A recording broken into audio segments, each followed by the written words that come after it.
तरह के जंगल में टूनी चिड़िया अपनी माँ टुनटुनी चिड़िया के साथ रहती थी। पति की मौत के बाद टुनटुनी चिड़िया ने सोया चिकन बेचने का काम शुरू किया, जो शुद्ध शाकाहारी होता था। टुनटुनी बहन, आपके यहाँ के सोया चिकन का तो कोई जवाब ही नहीं और रेट भी तुम सही लगाती हो, इसलिए मैं हमेशा तुम्हारी दुकान से ही चिकन लेती हूँ।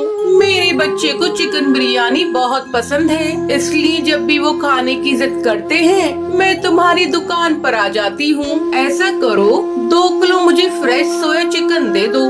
चिकन लेकर हरी तोती वहाँ से चली जाती है। इस तरह जंगल के सभी पक्षी सोया चिकन और सोया मटन टुनटुनी की दुकान से ही खरीदते थे। एक दिन टुनटुनी चिड़िया की तबीयत ठीक नहीं थी, तब उसकी बेटी टूनी चिड़िया दुकान पर जाती है। वो ग्राहकों को चिकन दे रही थी, तभी एक होटल का मालिक उसकी दुकान पर आता है।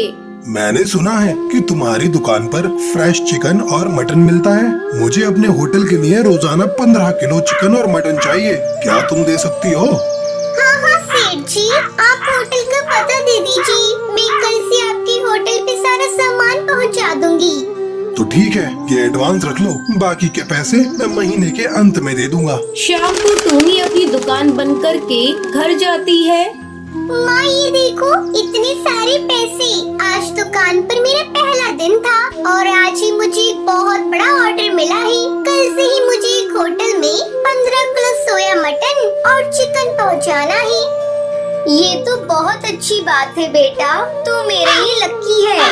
अगले दिन टूनी चिड़िया सुबह सुबह अपनी दुकान पर चली जाती है और 15 किलो चिकन और मटन लेकर होटल पहुंचती है।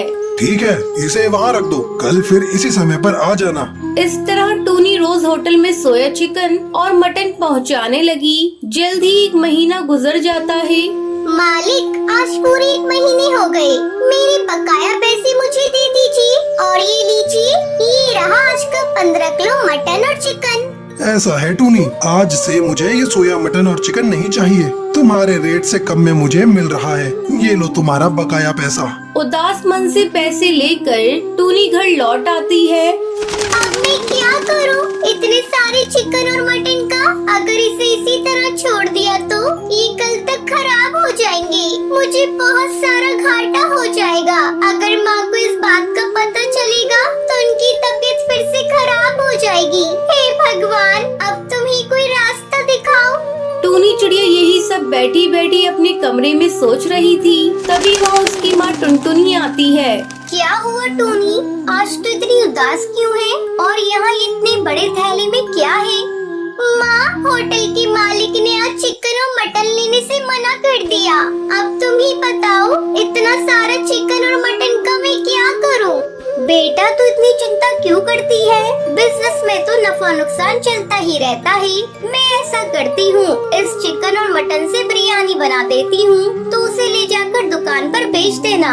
फिर टुनटुनी चिड़िया बिरयानी बनाने में लग जाती है। माँ, बिरयानी की तो खुशबू बहुत अच्छी आ रही है, थोड़ी बिरयानी मुझे खाने को दो। टूनी बिरयानी खाने लगती है। ये तो बहुत स्वादिष्ट है, आपके हाथों में तो जादू है, जादू। अरे पगली, अब मेरी तारीफ ही करती रहेगी या बिरयानी को ले जाकर दुकान पर जाकर बेचेगी? जल्दी लेकर जा, नहीं तो ठंडी हो जाएगी। टूनी चिड़िया सारी बिरयानी को लेकर अपनी दुकान पर चली जाती है। आओ आओ, सस्ती सोया बिरयानी खाओ, स्वादिष्ट बिरयानी खाओ।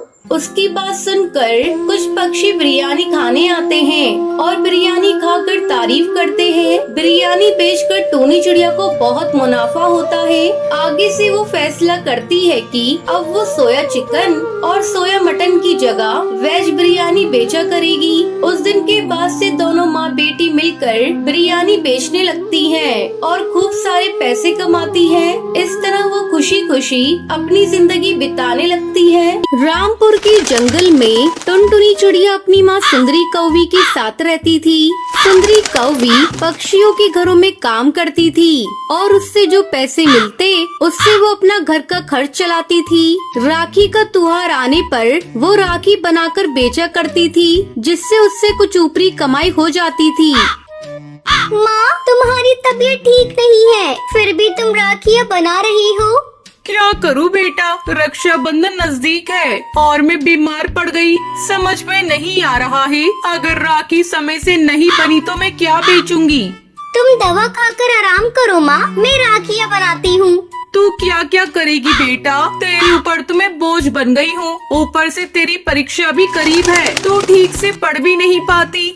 बस माँ, तुम्हें यही एक कमी है, बहुत ज्यादा सोचती हो। अब मैं आपकी एक बात नहीं सुनूंगी। चलो उठो और चुपचाप दवा खा लो और आराम करो। अच्छा मेरी माँ, खा लूंगी। टुनटुनी अपनी माँ को दवा देकर सुला देती है और खुद राखी बनाने लगती है। राखी बनाते बनाते वो वहीं सो जाती है। अगले दिन सुबह वो सभी राखियों को लेकर बाजार में बेचने के लिए जाती है। राखी आ गई, राखी, रंग बिरंगी राखी। बहन ये राखी लो, तुम्हारे भाई की कलाई पर बहुत जचेगी। दीदी मुझे वो वाली राखी दिखाना, वो तो बहुत सुंदर है। ऐसी राखियाँ तो मैंने बड़ी बड़ी दुकानों में भी नहीं देखी। शाम तक टुनटुनी सारी राखियाँ बेच देती है।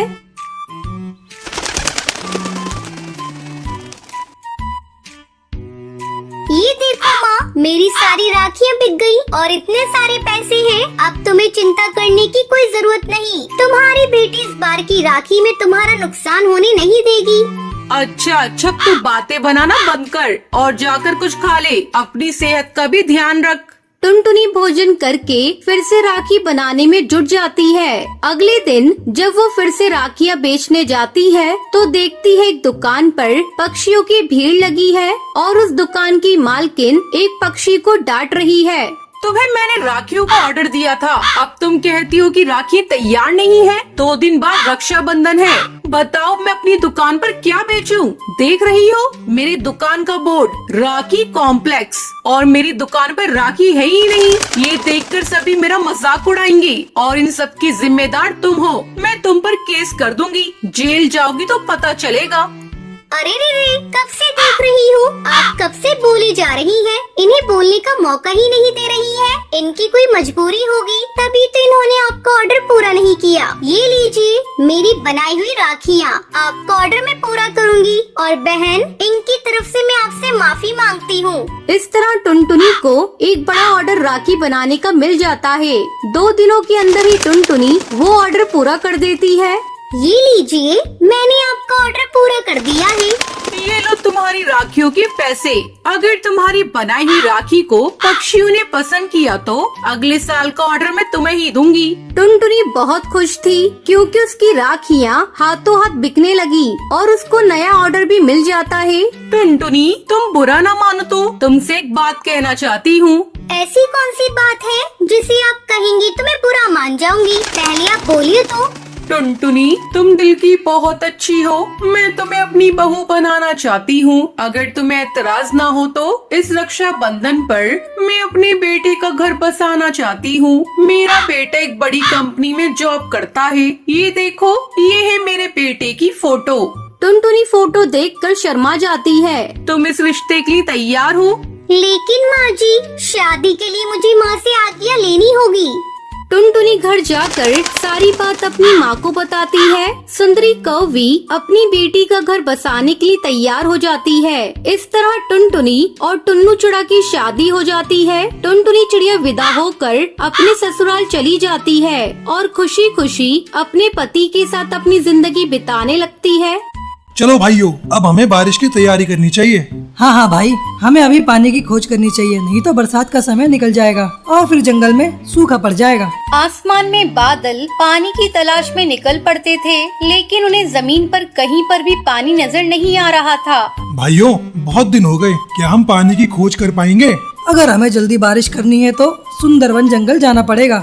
उसके बाद बादल सुंदरवन जंगल की ओर चल पड़ते हैं। तभी रास्ते में उन्हें टुन्नू चिड़ा एक पेड़ की डाल पर बैठा हुआ दिखाई देता है। बादल टुन्नू चिड़ा को अपनी परेशानी बताते हैं। बादल भाइयों, बस इतनी सी बात, आप लोग परेशान मत होइए। मैं अपने जंगल की नदी किनारे आपको ले चलता हूँ। वहाँ से आप जितना चाहे उतना बारिश के लिए पानी ले सकते हैं। फिर टुन्नू चिड़ा बादलों को अपने साथ नदी किनारे ले जाता है। इसी तरह टुन्नू चिड़ा और बादल की दोस्ती हो जाती है। टुन्नू चिड़ा सुंदरवन जंगल में अपनी पत्नी टूनी चिड़िया और बेटी टुनटुनी के साथ रहता है। एक दिन की बात है, टूनी चिड़िया बाजार जा रही थी, तभी रास्ते में उसकी पड़ोसन बबली कबूतरी उसे मिलती है। अरे टूनी चिड़िया, लगता है तुम बाजार जा रही हो। हाँ बहन, तुमने ठीक ही कहा। मैं बाजार ही जा रही थी अपने घर का राशन लाने।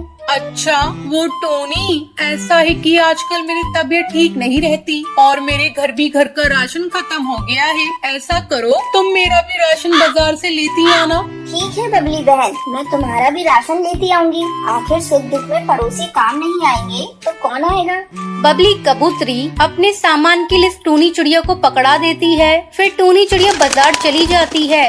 थोड़ी देर बाद टूनी चिड़िया जब बाजार से लौटती है, ये लो बबली कबूतरी, मैंने तुम्हारा राशन ला दिया है और कोई काम हो तो मुझे बता देना।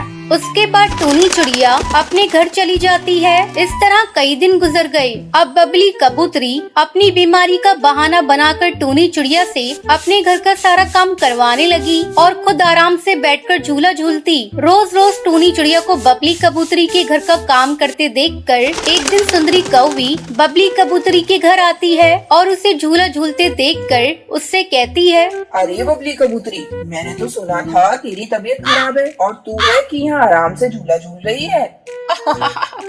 सुंदरी कौवी, तुझे एक राज की बात बताऊं? मैंने बीमारी का बहाना टूनी चिड़िया से काम करवाने के लिए बनाया है। तू मेरे राज को राज ही रखना, टूनी चिड़िया को मत बता देना। अरे नहीं बबली कबूतरी, तुम निश्चिंत रहो, मैं किसी को तुम्हारा राज नहीं बताऊंगी। अच्छा, अब मैं चलती हूँ, घर पर बहुत सारे काम पड़े हैं। इतना कहकर सुंदरी कौवी वहाँ से चली जाती है। एक दिन सुंदरी कौवी अपने घर के बाहर एक डाल पर बैठी थी। उस समय टुनटुनी चिड़िया अपने दोस्तों के साथ खेल रही थी। सुंदरी कौवी टुनटुनी को अपने पास बुलाती है और उससे कहती है, टुनटुनी, तू बहुत प्यारी बच्ची है, तू मेरा एक काम करेगी? क्या काम है आंटी? क्या बताऊं बेटा, मेरे पैरों में दर्द रहता है। ऐसा कर, तू रोज आकर मेरे पौधों में पानी दे दिया कर और साथ साथ घर के काम में भी हाथ बटा दिया कर। ठीक है आंटी, मैं अभी पौधों को पानी दे देती हूँ। सुंदरी कौवी बबली कबूतरी की देखा देखी अपने घर का सारा काम टुनटुनी चिड़िया से करवाने लगती है। टूनी और टुनटुनी चिड़िया पड़ोसियों के काम करते करते थक जाती थी। एक शाम टुनटुनी चिड़िया अपनी मम्मी पापा के साथ बैठी थी। उस समय वो बहुत उदास थी। उसे उदास देखकर उसका पिता टुन्नू चिड़ा उससे पूछता है, क्या बात है टुनटुनी चिड़िया, तुम आज इतनी उदास क्यों हो? तुम्हारी माँ ने तुम्हें डांटा है क्या? नहीं पापा, ऐसी कोई बात नहीं है। तो क्या बात है, मुझे बताओ। वो पापा, हमारे पड़ोसी पक्षी हमारी अच्छाइयों का फायदा उठाते हैं और अपने सारे काम हम लोगों से करवाते हैं। हाँ जी, टुनटुनी चिड़िया बिल्कुल सही कह रही है। मैं भी तंग आ गई हूँ पड़ोसी पक्षियों का काम करते करते। मेरा मन करता है हम कहीं और जाकर अपना आशियाना बना लें। ठीक है टूनी चिड़िया, हम सब कहीं और चलकर अपना नया आशियाना ढूंढेंगे। फिर सब खा पी कर सो जाते हैं। अगले दिन टुन्नू चिड़ा अपने परिवार के साथ नई आशियाने की तलाश में जाता है, लेकिन उन्हें घोंसला बनाने के लिए कोई सुरक्षित जगह नहीं मिलती। तब टुन्नू चिड़ा टूनी चिड़िया से कहता है, चलो मैं तुम दोनों को अपने बादल दोस्त के पास लेकर चलता हूँ। अगर वो थोड़ी जगह हमें दे देगा तो हम लोग बादलों में ही घर बनाकर रहेंगे। फिर टुन्नू चिड़ा सबको लेकर अपने दोस्त बादल के घर जाता है और बादल को अपनी समस्या बताता है। टुन्नू चिड़ा को दोस्त बादल उन्हें अपने साथ रखने के लिए तैयार हो जाता है। फिर टूनी चिड़िया अपने परिवार के साथ बादलों में घर बनाकर खुशी खुशी रहने लगती है। नदी के किनारे कुछ छोटे गांव बसे थे। वहाँ हर दिन बाजार लगता था, जहाँ पर पंछियों की भीड़ लगी रहती थी। उन्हीं गांव में से एक गांव चंदनपुर भी था, जहाँ टुन्नू नाम का एक चिड़ा अपना छोटा सा ढाबा चलाता था। पर कुछ दिनों से टुन्नू बहुत परेशान था, उसका ढाबा चल नहीं रहा था। टुनटुनी, हम रोजाना ढाबे पर मेहनत से खाना बनाते हैं, पर हमारे ढाबे पर अब आमदनी बहुत कम हो गई है। पता नहीं चंदनपुर गांव के ज्यादातर पक्षी शहर जाकर बस रहे हैं। अब भगवान जाने हमारा ये ढाबे का काम कब तक चलेगा। चिंता मुझे भी हो रही है। आगे पिंकी की शादी करनी है। बंटी बेटा भी कह रहा था आगे की पढ़ाई वो शहर जाकर करना चाहता है। वो इस बारे में बात कर रहा था। टुन्नू टुनटुनी की सारी बातें बंटी कबूतर सुन लेता है। वो बहुत उदास हो जाता है और नदी के किनारे जाकर बैठ जाता है। उसकी आंखों में आंसू आ जाते हैं और वो रोने लगता है। माँ और बापू कितने परेशान हैं। मैं ऐसा क्या करूँ जिससे उनकी तकलीफ कम हो जाए। वो बेचारे चिंता में कितने परेशान रहने लगे हैं। हमारा ढाबा बंद हो गया तो हम क्या करेंगे। बंटी अभी खुद से बातें कर ही रहा था कि वहाँ नदी के किनारे एक बूढ़ा तोता अपनी नाव पर बैठा हुआ उससे पूछता है, क्या हुआ बेटा, तुम रो क्यों रहे हो, मुझे बताओ। बंटी उस बूढ़े तोते को अपना सारा दुख बताता है, जिसे सुनकर बूढ़ा तोता उससे कहता है, मेरे पास एक तरीका है जिससे तुम आमदनी कर सकते हो। क्या तरीका है बाबा। देखो बेटा, तुम और तुम्हारे पिता अगर नाव में खाना बनाकर आसपास के गांव में जा जाकर बेचो तो तुम्हारी अच्छी कमाई होगी, क्योंकि आसपास के सभी गांव में रोजाना बाजार लगता है और अच्छी खासी भीड़ रहती है। पर बाबा, हमारे पास नाव कहाँ से आएगी। हमारे पास इतने पैसे नहीं कि हम नाव खरीद सके। नाव की चिंता तुम मत करो, मेरे पास ये नाव है। इस पर ढाबा खोलकर तुम मुझे इसका किराया दे दिया करो। वैसे भी मैं बहुत बूढ़ा हो गया हूँ, अब मैं नाव नहीं चला पाता। ये तुम्हारे काम आ जाएगी। तुम्हें ये नाव देकर मुझे किराया मिलता रहेगा और मेरा गुजारा हो जाएगा। हाँ, ये ठीक रहेगा बाबा। मैं अभी जाकर अपने बापू से इस बारे में बात करता हूँ। आपका बहुत बहुत धन्यवाद। बंटी घर आता है और अपने पिता से इस बारे में बात करता है। बात तो सही है, पर बहुत कुछ देखना पड़ेगा। हमें कुछ चीजें खरीदनी पड़ेंगी, मेहनत तो बहुत लगेगी। मुझे बंटी का तैरते हुए ढाबे का उपाय अच्छा लग रहा है। हम सब मिलकर काम करेंगे तो हो जाएगा। हमें बंटी बेटा की बात को मान लेना चाहिए। बापू, वैसे भी तो हमारा ढाबा चल नहीं रहा, एक बार ये भी करके देख लेते हैं। शायद भगवान की कृपा से हमारा नाव पर बना ढाबा चल पड़े। ठीक है, सब अगर यही चाहते हो तो हम ऐसा ही करेंगे। बंटी बेटा, तू मेरे साथ बाजार चल। हम नाव के ऊपर ढाबा बनाने का कुछ जरूरी सामान खरीद लाते हैं। टुन्नू और उसका परिवार मिलकर नाव पर ढाबा तैयार करते हैं। टुनटुनी और पिंकी तरह तरह के भोजन बनाकर तैयार करती हैं और सब कुछ उस बूढ़े तोता की नाव पे रख देते हैं। फिर वो एक गांव में खाना लेकर पहुंचते हैं। गांव के बाजार में पक्षी घूम रहे थे। नदी किनारे नाव पर बना ढाबा देखकर पक्षी हैरान रह जाते हैं और वहां आकर खाना खाने लगते हैं। अरे वाह, नाव पर ढाबा, ये तो बहुत बढ़िया और साफ सुथरा दिखाई दे रहा है। भाई, वैसे क्या क्या है खाने के लिए इस तैरते हुए ढाबे पर। हाँ, पनीर, बटर मसाला, मटर पनीर, पालक पनीर, रायता, दाल तड़का, दाल मखनी, लच्छा पराठा, तंदूरी रोटी और भी बहुत कुछ मिलेगा हमारे ढाबे पर, और वो भी सस्ते दामों पर गर्मा गर्म। हमारे ढाबे की स्पेशल थाली खाइए, उंगलियां चाटते रह जाएंगे। लाओ भाई लाओ, फिर तो 2 थाली हमारी भी लगा दो भाई। टुन्नू के ढाबे का खाना खाकर सचमुच ग्राहक बहुत खुश हुए। टुन्नू उसके बाद दूसरे गांव के लिए अपनी नाव लेकर चल पड़ा। सुबह से शाम तक वो अपनी नाव को लेकर अलग अलग गांव में गया और उसने वहां अपने परिवार के साथ मिलकर खाना बेचा। पहले ही दिन उनकी अच्छी कमाई हो गई। टुनटुनी, सचमुच आज हमें 5000 रुपए का मुनाफा हुआ है। गांव में बनी हमारी होटल पर तो हफ्ते भर में भी इतनी कमाई नहीं होती थी। ये सब मेरे प्यारे बेटे बंटी के कारण ही हुआ है। हाँ बेटा बंटी, अब हम नाव पर ही खाना बनाकर बेचेंगे। बापू, आप ही तो कहते हो कड़ी मेहनत एक दिन रंग जरूर लाती है। अब हमें रोजाना कड़ी मेहनत करनी होगी ताकि हम और आमदनी कर सकें। वैसे भला हो उन बूढ़े बाबा का, उन्होंने हमारी इतनी सहायता की। आप एक काम करो, बंटी के साथ जाकर आज उन्हें किराया दे आओ। ठीक है टुनटुनी, तुम पिंकी के साथ घर जाओ, तब तक मैं उन बाबा को किराया देकर आता हूँ। बंटी टुन्नू के साथ उन बूढ़े बाबा को किराया देने चला जाता है। एक दिन उन्हीं के गांव में रहने वाला कालू नाम का एक कौआ टुन्नू की सफलता से जलता था। एक दिन टुन्नू जब बूढ़े तोता को किराया देकर आ रहा था, कालू से देख लेता है। टुन्नू इतना खुश कैसे हो सकता है? यह मेरे से अमीर हो सकता है। मैं ऐसा हरगिज नहीं होने दूंगा। मुझे इस टुन्नू का कुछ करना ही होगा। एक दिन टुन्नू के जाने के बाद कालू उस बूढ़े तोता के पास गया और उनसे बोला, मैंने देखा है कि टुन्नू तुम्हें इस नाव का किराया बहुत कम देता है। अगर तुम और ज्यादा पैसे कमाना चाहते हो तो मैं तुम्हें उससे दुगना किराया दे सकता हूँ। ठीक है, अगर तुम मुझे ज्यादा पैसे दे सकते हो तो कल सुबह आना और मेरी नाव ले जाना। अगले दिन क्या बात है, यहाँ सबने भीड़ क्यों लगा रखी है? लाओ बाबा, मुझे अपनी नाव दे दो, मैं टुन्नू से ज्यादा किराया लेकर आया हूँ। अब तो आप सबको सबूत मिल गया, ये कालू कितना बेईमान है। हमारे गांव में रहकर ऐसे बेईमान पक्षी दूसरों के घरों को बर्बाद करते हैं। मुखिया जी, क्या आपको लगता है ऐसे बेईमान लोग हमारे गांव में होने चाहिए? क्या रे कालू, किसी की सफलता पर जलना क्या अच्छी बात है? तेरे जैसे कौओं को यहाँ रहने का कोई हक नहीं है। अभी के अभी इस गांव से भाग जा, या फिर इस गांव में रहना है तो सुधर जा, वरना अपने नौकरों से कहकर तुझे इस गांव से दूर फेंकवा दूंगा, समझा? नहीं नहीं मुखिया जी, मुझे माफ कर दो। टुन्नू, मुझे माफ कर दो भाई, है मेरे से गलती हो गई थी। अगर आप इस गांव से मुझे निकाल दोगे तो मैं अपनी बीवी बच्चों को लेकर कहाँ जाऊंगा? मैं आज के बाद टुन्नू को कभी तंग नहीं करूंगा। कालू सबसे माफी मांगता है। उस दिन के बाद टुन्नू और टुनटुनी को वो कभी भी तंग नहीं करता।